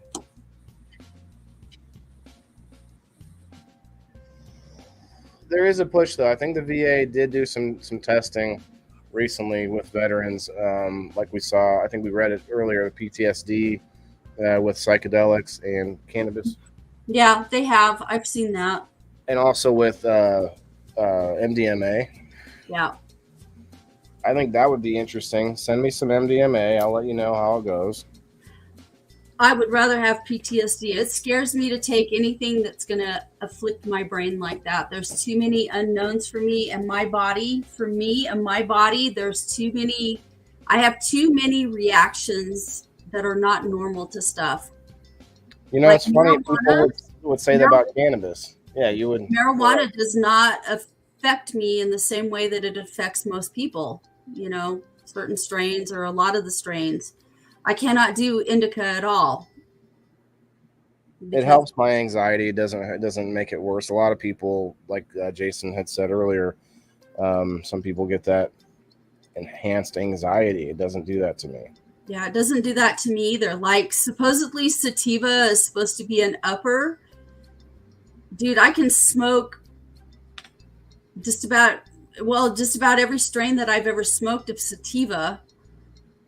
I can fall asleep, no problem. It doesn't have the same effects on my brain or my chemistry. I don't know what it is, but so I'm very leery of everything that I put in my body when it comes to any kind of a drug, because I don't know how it's going to react. And I have a feeling that may be a family thing, because I remember my mom talking about some of the reactions. She had terrible reactions to different drugs. And I remember her talking about, she had a surgery after I was born. My mom conceived me, she had ovarian cancer, and they were getting ready to do a hysterectomy on her when she got pregnant with me. And she went in and she says, I'm pregnant. And the doctor's like, it's impossible. Well, no, it's not, because here's Kim. And after I was born, she had a complete hysterectomy. And so, they used to give you pre-surgery shots. I don't know what they do anymore, but they would give you a pre-surgery shot to calm you down so that they could take you into the operating room, and then they would give you anesthesia and, you count backwards and anesthesia. Right. Well, with my mom, they would give her a pre-surgery shot that was supposed to calm her down and put her in a relaxed state. It didn't do that with her. It would make her climb the walls, and she would climb the walls for hours. So she couldn't take those pre-surgery shots. Then they would give her the anesthesia, and she would get down to 40. She could count all the way back to 40 before the anesthesia would finally put her to sleep. And so I just have a feeling that there's something maybe in our genetic makeup or our chemistry, or I don't know what it is. But so I'm just not inclined to take a lot of stuff. A lot of painkillers do not work on me. They don't kill pain. I believe it's actually registered as a chemical imbalance in the brain. Everybody's brain chemicals are different. It just totally is. And different types of medicine work for different people. Some people can take one aspirin and be just fine. Some people can't. Some people need to take 5 or 6. Some people can drink one beer and some people can't. Yep. I believe it's just a chemical imbalance in the body and into the brain that can cause it to be different for each person. So. And I would be inclined to agree with you that it is a chemical imbalance in the brain. Yep. It has a lot. It's just, and like you saying that for her, it was a different reaction. Same thing as Ritalin. Ritalin is, for certain people, it gives them a different reaction to it. Adderall. Gives them a different reaction to it. These pills are put out there for specific reasons, and people started taking them for other reasons because all of a sudden it's doing this and it's doing this. So Well, some people take Adderall and all of that stuff because it's like speed. It makes them high. People that have ADHD, it's a stimulant. It's supposed to Make them focus. Well, it speeds your body up, or speeds your body up so that your body or whatever matches your brain is what it does, so that you don't it levels out whatever's going on in your brain so that you can focus. But people that don't have that going on in their brain, it makes them high. It speeds them up and it gives them a high. Good night, Shane. Doc, what's up? Sorry, what's up, Doc? Shane, have a good one, brother. There's some more good articles on here. Did you say anything about the NCAA voting to remove it? You said UFC, NCAA. You said the states that legalize marijuana see enhanced basketball recruitment. There's this one here. State officials promote marijuana gifting, infused baking, and safety tips for the holiday season. So that's probably a little older one, but they're in most states it's anywhere from 1 ounce to 2.5 ounces. It's legal to gift anybody. That way and we all know that gifts are non-taxable and it's free, so it's one of them things. Michigan, it is 2.5 ounces legally you can gift somebody. So did you see this one? NFL partnering on new study using CBD to treat pain and protect from concussions. Yep. How does it protect from concussions? The anti-inflammatory, I would assume. I mean, the pain relief is part of it, but what's that? No, I just to protect against concussions. That's interesting. I guess just the swelling of the brain, right, would be the aim there. Guys, I want to do this. I want to do the spin real quick. We are at the hour and 45-minute mark. Very cool. It's been fun hanging out, guys. 21 hanging out on the Facebook, 5 over there on Rumble. What's up, Rumblers? Got somebody watching on X, actually, or they were, and Twitch. Obviously, that's always a bot, the Twitch bot. What's up, Twitch bot? All right, good luck, everybody. Let me make sure I don't see anybody that I miss. Alan, I got you on there. If you didn't yet already, hit that like button and share us out. We'll get you on the wheel. You do have to make it here though on Sunday. Not here, but you have to be stop through in the comments at least.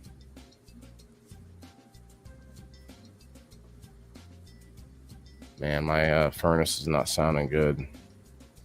What's it doing? It's like there's something rattling in there, but then it'll go away for a while. And so I opened it, and I mean I'm not taking it apart any more than I did, but yeah, I'm gonna have to get a hold of somebody tomorrow if I make it through the night. So they're gonna have the players consume on a daily basis. Participants will receive CBD. Will start with 5 milligrams per kilogram of body weight. That will gradually increase to 30 milligrams per kilogram of body weight. Damn.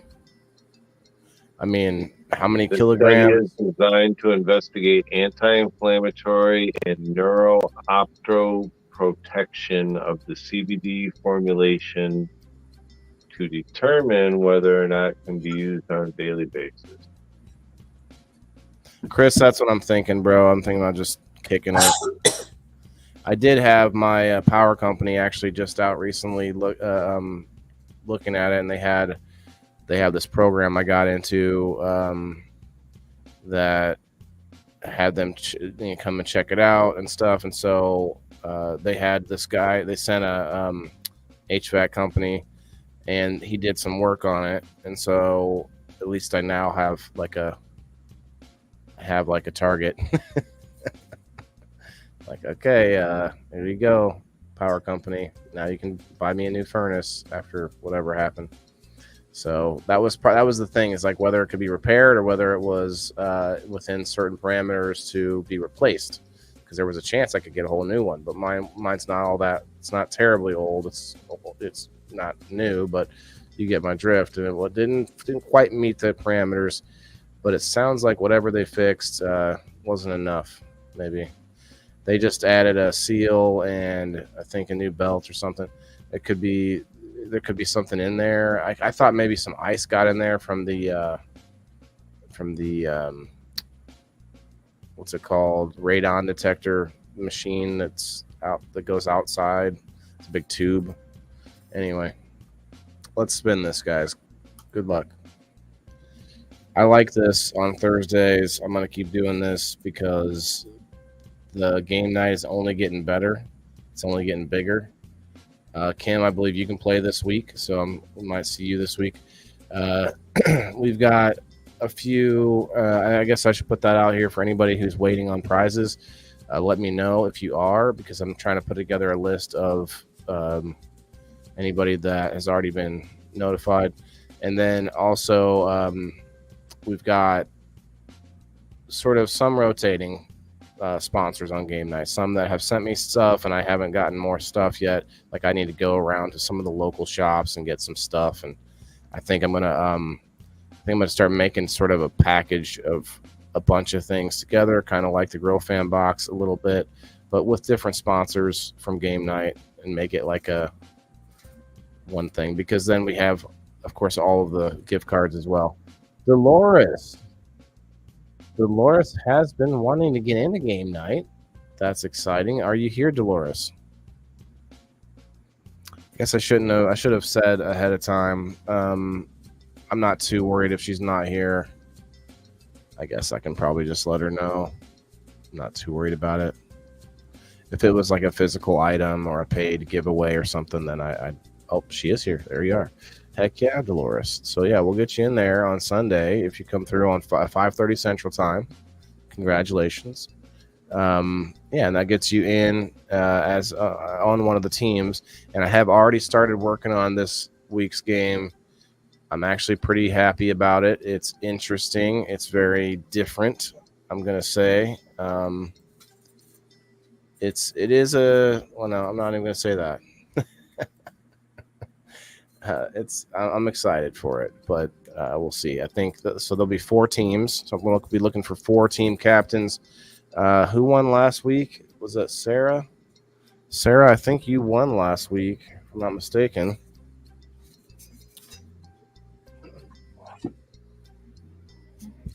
Waylon, farther down in that NFL article, yeah, they're spending $1 million on the cannabis trials. So, and the average 200-pound player, I don't see how they're saying the average player is 200 pounds. But the average player will start out with about 700 to 1,000 milligrams of CBD. And that will gradually increase. So that's a lot of CBD. That is a lot. That's a lot. I guess they're big guys, but I guess they're also... Well, it burns off very quickly. In the article, it says during the workouts, it'll burn off very, very quickly because it'll be a pre-workout trial. Those of you that don't know, it has been proven that smoking or taking THC before your workout really helps and improves your workout, your metabolism, and all of that. Yes. Joe Rogan taught me that, although I did it before that. I did it before he said that. Yep. I always thought it was great because I'd be kind of numb, and I could really push myself a little bit harder. Opens the airways, it really gets the blood flowing and body circulating, and it does a really great job. But you got to do it properly. You're not sitting there getting baked before you go to the gym. Medicate properly, responsibly and all that. What happens when you reach your tolerance, or when you get a tolerance? You go above and beyond. I don't know. Is it the tolerance? I think it's more about your altered, mind state. I guess, like a physiological. Because I guess you get tolerant to medicine anyway. People get built up tolerance. I don't know. I guess you can take more. I don't think that would hurt. Billy, bro, hit me up, man. I will help you get in. There is a video on the top of the page, Waylon the Indoor Farmer. It's pinned. It's in the featured section, I should say, not pinned. that is a tutorial on how to get in. It's a website. It's called locals.com. You go and you make a login, make a name and stuff. It's free. And then you find my page, Waylon the Indoor Farmer, on Locals, and you can actually follow it for free. But then you can go in there and manage your subscription, which is on the side of the page there. And but yeah, I definitely can help you if you need it. And anyone, Didn't you say you're making you can do a new way by paying or something like that too? Pay to play, or are you not doing that now? I did that once, but I don't know. I just wasn't something. I don't know. I don't, I'm doing it by myself, so I don't have the time to do all that. And there was only the one person, and plus that would be. I don't know. I don't know if that's more or less legal. Regardless, like we are. I'm also thinking of doing this on game night. Is taking one random prize from the list, because there's 16 to 20 now, and taking one prize from the list and making it an open giveaway to the audience, kind of like we did tonight. And make it, instead of the prize being an extra spot in game night, but you actually get a prize on game night just for coming and watching without being a member. And that would help us boost some numbers, I think. And I think I'm just going to take one of do a random spin for we'll leave whatever the last prize is on the wheel for the people who had waited through the game, whatever, something to that effect, to get some more likes and shares, because that seems to be motivational to folks out there. But also, guys, this Thursday night though is another way to play without joining and trying it out, and you could always, I guess, give it to someone if you win this on Thursday. Anyway, I'm thinking too far ahead. I like to think ahead, but that's just me. Well, congratulations, Dolores. Yeah, congrats. I think she's happy, so thank you. Yes. I know there are some people that have had some trouble with getting into Locals, so please hit me up in the DMs, guys. Billy, for sure. Billy wants to pay for 1 year, and I think that might be because you heard me say that I have it set up where you get 1 year for $20, which makes it cheaper than $2 a month. You get 2 full months free if you pay for a whole year at $20. I have it set up. See, it wasn't set up that way. You had to buy 2 6-month ones. I didn't know that I could change it, and now I got it set up where you can get a full year. And you have to go to the website though. Doing it from the phone on the app is not easy. I don't think it works actually. You have to go to the web browser. I have to use the restroom, but I want to come back and have a few more medicinal intakes. And we'll probably wrap it up in a little bit, but I want to smoke a little more. I'm free tonight, kid free. Hell, we could move it over to Rumble, and I always like this idea. Not just Rumble, actually. What I should say is we could take Facebook away, and then we can listen to music, like whatever music we want, like anything. Like we could just chill. We could play videos. We could play like the sound to we could play little trailers to movies. Jason, I'm telling you, it could get big, where we do a different, maybe not a different show, an after show, or a separate show altogether, where we're watching trailers to movies or even old movies. Hey, you never saw that movie from back in the day? You never saw that one? We're gonna pull that trailer up on YouTube right now, or even do a bump and us not see it. You don't feel you don't like the energy level? Is it too high? I'm just asking. I was wondering. It's exciting because we never I can't ever show you guys. I can't be like, oh, let's pull that up and you can listen to them say it or listen to that song that's big right now. I understand your pain. You must have a lot of indica. I'm too sativa over here, I guess. Yeah. Yeah. I think it's because I got to pee. What's up, Wes? Wes will come up if you can. No one else wanted to come up all night. I'm sad, but no, it's fun. That's why I'm trying to excite the audiences too as well, Jason. And you are just being counterproductive.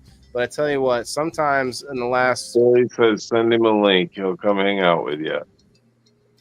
see, thanks, Billy. Look at this. Billy's a man. I just put the link in the chat. I think you're in the same chat. Yep, there it is. I'll be right back. Oh, I hit that on the wrong side. It's funny.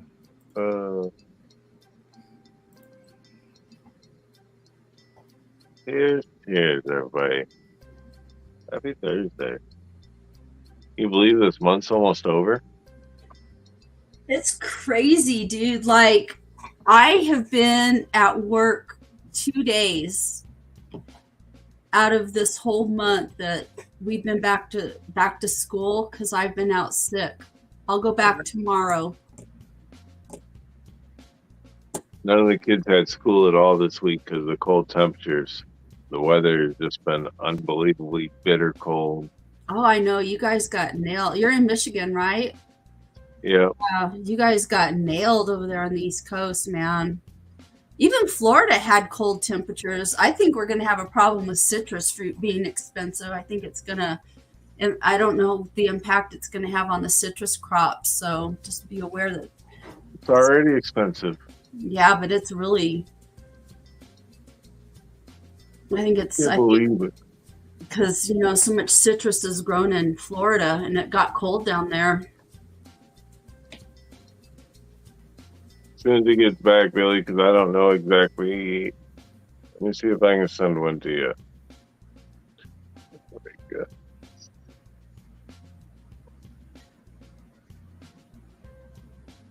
Citrus farmers know what to do. Yeah, I know. They got their ways. I'm just hoping we'll see how it plays out, but I don't know. It's crazy. Crazy ass weather. Like today, it was in the 70s here today. We never get into the 70s here in the wintertime. Our normal temperature is like 59 degrees for a high. But it was 70 today.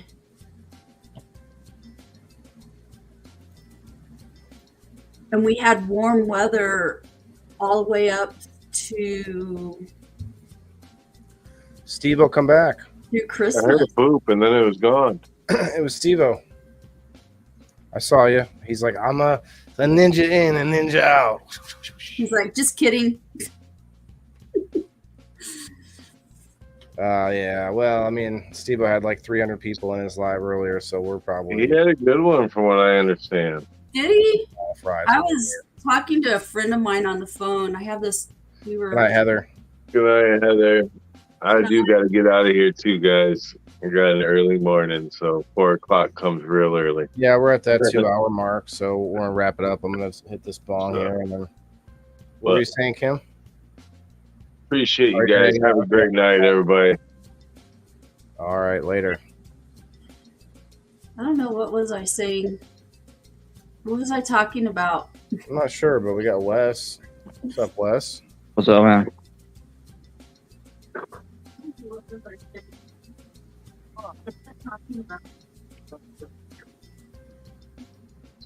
Was I babbling about something? Not a whole lot. I thought you were talking, but I happened to just get back, so I wasn't really privy to the. We were talking about the cold temps. Talking about temperatures here, or temperatures. He was saying that they had really bitterly cold Okay, what the fuck's going on here? weather. I know Illinois got some pretty nasty weather.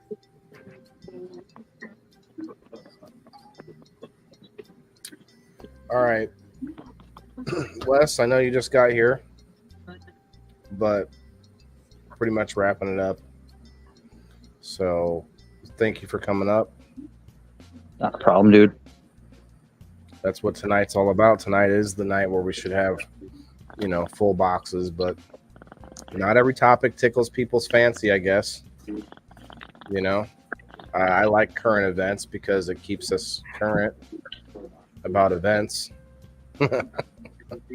Although we didn't really go, we kind of went off the rails mostly, more so than not.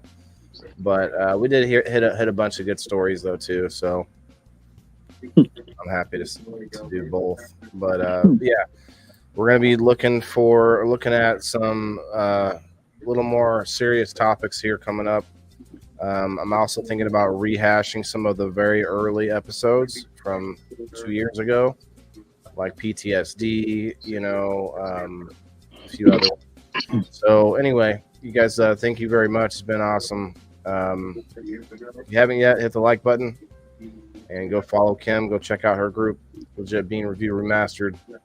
Check out Wes. He can't walk through a metal detector without being wand.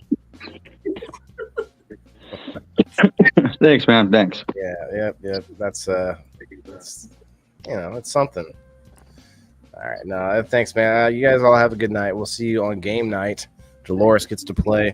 Let me know if you guys want to be the one of the team captains. We're gonna need 3 of them, as long as Sarah can play. I'll be a team captain. Don't drop them on. Yeah, I almost can count on Kim every other week now being the team captain.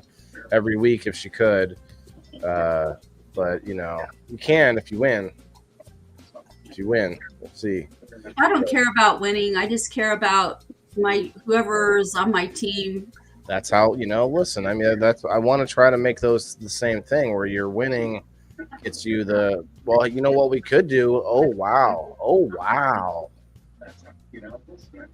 we could make all the prizes contingent on who wins.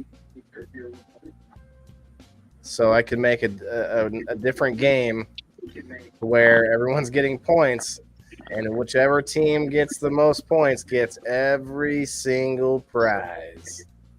I don't What do you guys think of that? I'm not. No. Jackpot. Huh? Jackpot. Yeah. No. Kim says no. Okay. I'm not competitive like that. Well, I like to have a good time, and when you don't win, when you're not winning, you're not having a good time. you're right. That's why it feels good. Although I want it to be a little competitive. That's why I added some features. You got to make it where people care. There's some kind of skill involved or something. I agree with you on that. But I mean, if you make it where it's like winner takes all kind of a thing, that's no fun. To me, that's a waste of time. That's one of the reasons why I don't gamble. I'm not into gambling. Yeah. Well, yeah. I mean, I guess you could still say there's a chance that you don't win something. Yeah. Either way, There is, but by and large, winner take all. That would be different. Although I did start it that way with the winners, the people who win each week, get them together to play their own game amongst the winners. But that was too much. So anyway, this week's going to be fun. I don't want to give you any hints, but I am excited. I'm still kind of working out some of the details in my head, but we'll get there. I'd love to have a design team helping me out with all that one day. 2024, it's my year. We were starting off on a much further note than we were in the beginning of 2023. We meaning myself. So I feel like it's only going to go up from here. So anyway, peace out, everybody. Have a good night. Take care. Good night.